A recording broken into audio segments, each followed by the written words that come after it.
नमस्कार मित्रों, मैं एस.वी. भारद्वाज आपका पुनः स्वागत करता हूं। दोस्तों, बहुत खास चर्चा लेकर एक बार फिर से आपके समक्ष उपस्थित हुआ हूं। 1 अगस्त तक 60 दिनों के लिए राहु के प्रभाव को जानेंगे। दोस्तों, ये 2 महीने जून और जुलाई राहु के प्रभाव को जानेंगे। राहु अब दोस्तों गुरु से दृष्ट नहीं है। 2 जून से गुरु ने राशि परिवर्तन कर लिया है। 2 जून से देवगुरु बृहस्पति आपके लिए बहुत बेहतर स्थिति में आ चुके हैं, जिसकी चर्चा हमने कई बार की है। एक कंबाइंड वीडियो में भी हमने आपकी राशि के ऊपर बातचीत की थी। अब अलग से राहु की चर्चा के साथ साथ गुरु के ऊपर भी प्रकाश डालेंगे। भाग्य स्थान में बैठा हुआ देवगुरु बृहस्पति, दोस्तों किस्मत वाले होते हैं वह लोग जिनके 9th हाउस में देवगुरु बृहस्पति होते हैं, क्योंकि वैसे भी 9th हाउस में यहाँ पर देखिए भाग्य के कारक होते हैं गुरु, धर्म के कारक होते हैं, शिक्षा के कारक होते हैं। आपके पंचम भाव के मालिक होकर 9th हाउस में बैठेंगे तो आप भाग्यशाली तो हो जाते हैं। आपके पूर्व पुण्य साथ देते हैं। उच्च का गुरु 9th हाउस में बैठकर लगन को प्रभावित करता है तो आपकी प्रतिष्ठा बढ़ती है। धन आता है क्योंकि धन भाव के मालिक हैं। परिवार में मांगलिक कार्य की योग बनाता है। आप जिस काम में भी दोस्तों आप जिस काम में भी हाथ डालेंगे उसमें आपको सफलता मिलेगी।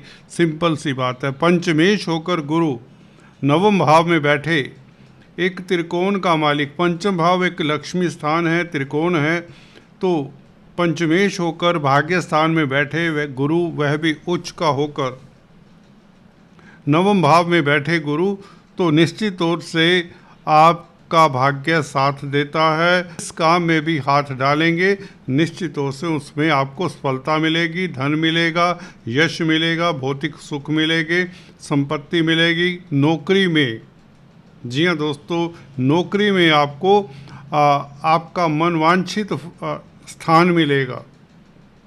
तरक्की के योग बनते नौकरी में। व्यापार में भी आप ऊंचाइयां छुएंगे। तो पारिवारिक स्थितियों के साथ साथ आपकी माली हालत भी अच्छी रहेगी। बात कर रहे हैं दोस्तों राहु की इस वीडियो से। 2 जून से जैसे ही गुरु उच्च के हुए हैं, जिसके कारण आप भाग्यशाली हो जाते हैं जैसा कि बताया अभी, परंतु राहु के ऊपर जो गुरु की दृष्टि थी वो अब नहीं रहती, क्योंकि गुरु जब मिथुन राशि में थे, अष्टम भाव में थे, तो राहु के ऊपर 9वीं दृष्टि थी। यहाँ से अष्टम भाव के से राहु को 9वीं दृष्टि से देख रहे थे और चतुर्थ भाव को भी देख रहे थे। तो डोमेस्टिक लाइफ आपका बैलेंस किया हुआ था देवगुरु बृहस्पति ने, और राहु के जो नेगेटिव फल मिलने के योग होते हैं उसको कंट्रोल किया हुआ था। और गुरु भी कहीं ना कहीं राहु से दृष्ट थे। राहु की 9वीं दृष्टि भी गुरु के ऊपर थी।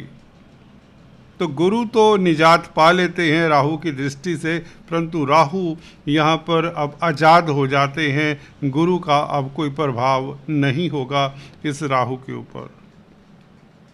राहु के बारे में आपको बता दें, राहु शतभिषा नक्षत्र में है 1 अगस्त तक। तत्पश्चात ही है मंगल के नक्षत्र में आने वाले हैं, जो सुखद स्थिति हो जाती है। मंगल क्योंकि आपके लगन के मालिक हैं और लग्नेश के नक्षत्र में राहु हो। राहु क्या है? छाया है दोस्तों।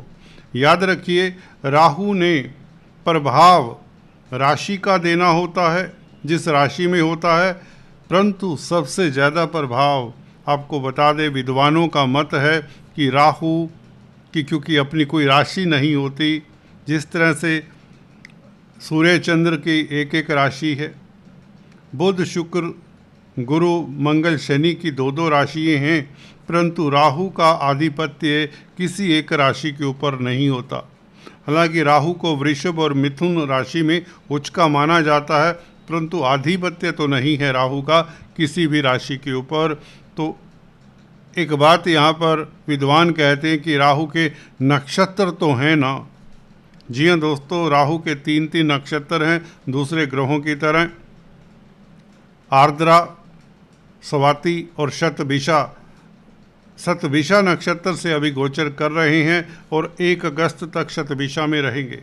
तो राहु ये भी बताया जाता है, अक्सर हमने भी पाया है कि राशि का फल उतना नहीं देते जितना नक्षत्र का फल देते हैं। अभी तक विचारधारा थी कि राहु राशि का ही फल देते हैं, जिस राशि में होते हैं, जिस ग्रह से दृष्ट होते हैं उसी का फल देते हैं, परंतु ऐसा नहीं है। राहु नक्षत्र का फल ज़्यादा देते हैं बनिस्पत के राशि का। जैसे कि अभी शनि की राशि में है, शनि का फल देंगे परंतु शतभिषा का ज़्यादा फल देंगे। हमने पाया है 60 to 70% प्रभाव राहु शतभिषा नक्षत्र का देंगे। शनि का भी देंगे 20-30%। हाँ, शनि जिस नक्षत्र में है, अभी रेवती नक्षत्र में है, बुध के नक्षत्र में है, तो बुध राहु तक बुध का प्रभाव भी पहुंचता है शनि के जरिए। तो कहीं ना कहीं राहु शनि का बुध का प्रभाव थोड़ा थोड़ा देंगे, परंतु मुख्य प्रभाव इस अवधि में 1 अगस्त तक शतभिषा का देंगे। तो शतभिषा के ऊपर गौर करते हैं। शतभिषा मीन्स 100 वैद्य। शतभिषा का मतलब होता है 100 वैद्य दोस्तों। तो अगर आप मेडिकल क्षेत्र में, वो भी खासकर हीलिंग विद्याओं का कामकाज करते हैं, अब क्योंकि राहु आज़ाद है, राहु के ऊपर कोई दृष्टि नहीं है, तो शतभिषा का प्रभाव पूर्ण रूपेण देंगे, तो हीलिंग विद्याओं से आपको लाभ होगा। कारक किस चीज़ के, ये देख लीजिए।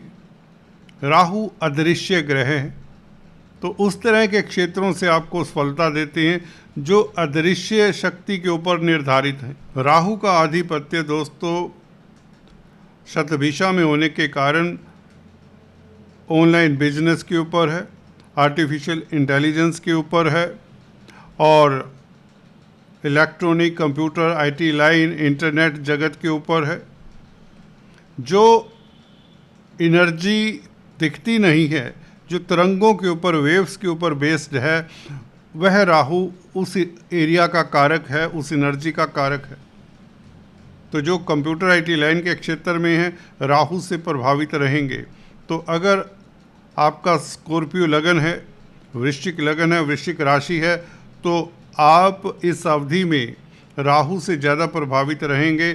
खासकर आपको सफलता मिलेगी, तरक्की मिलेगी इन एरिया से। Artificial intelligence, online business, computer IT line के क्षेत्र, मोबाइल इंडस्ट्री, जो भी इंटरनेट जगत से रिलेटेड हैं, ऑनलाइन बिजनेस करते हैं, जो भी तरंगों के साथ, वेव्स के साथ जिनका नाता, या जैसे कि करंट नज़र नहीं आता, बिजली का जो करंट होता है, इलेक्ट्रिक करंट होता है, नज़र नहीं आता, राहु इसके भी कारक होते हैं। तो अगर आप इलेक्ट्रिकल इंडस्ट्री में हैं, इलेक्ट्रिकल इंजीनियर हैं, इलेक्ट्रिक अप्लायंसेस इत्यादि का सेल परचेज करते हैं, बनाते हैं, कोई इंडस्ट्री है इस तरह की इलेक्ट्रिकल गुड्स की, या इलेक्ट्रॉनिक्स गुड्स से रिलेटेड कोई भी इंडस्ट्री है, उससे भी राहु का नाता हो सकता है और उसमें आपको सफलता मिलती है।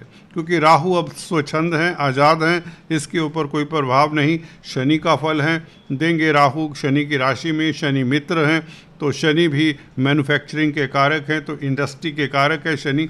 तो इस तरह की इंडस्ट्री, जैसे कि बताया मैंने अभी, से आपको लाभ होगा शनि और राहु के कारण। बुध लाभ स्थान के मालिक हैं, तो अगर आप व्यापार करते हैं, इस तरह के क्षेत्रों में ट्रेडिंग करते हैं, ऑनलाइन बिजनेस करते हैं, कमीशन के कामकाज करते हैं राहु संबंधित इंडस्ट्री में, तो आपको ज़्यादा लाभ होता है। तो परंतु राहु का एक नुकसान, हल्का सा विचारणीय बिंदु है कि यहाँ पर जब तक ये गुरु के प्रभाव में थे, तो यह देखिए मैलिफिक ग्रह है, गुरु से कंट्रोल में थे। अब इसके ऊपर गुरु का कंट्रोल नहीं रहेगा, तो आप का डोमेस्टिक जो लाइफ है उसके प्रति आपको डिप्लोमेसी से चलना होगा। घर से दूर आपका तबादला भी हो सकता है, ट्रांसफ़र हो सकती है। विदेश जाना चाहते हैं तो आपको अच्छे मौके भी मिलेंगे, गुरु भी यही बताते, जिससे धन की स्थिति तो बेहतर होती है। पब्लिक डीलिंग करने वालों के लिए यूं तो स्थितियां अच्छी रहेंगी।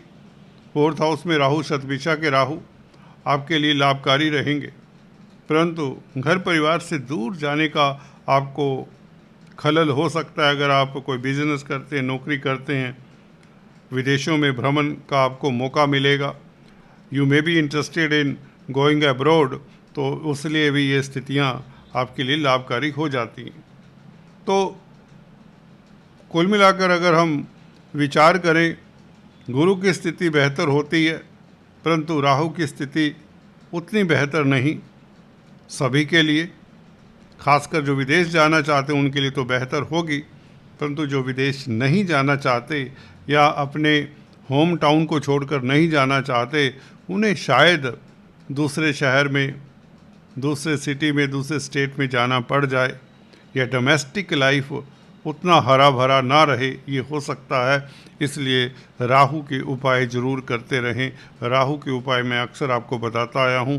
भैरव चालीसा का जाप करना बहुत कारगर रहता है, खासकर शनिवार और रविवार के दिन इसका जाप करें, आपको लाभ होगा।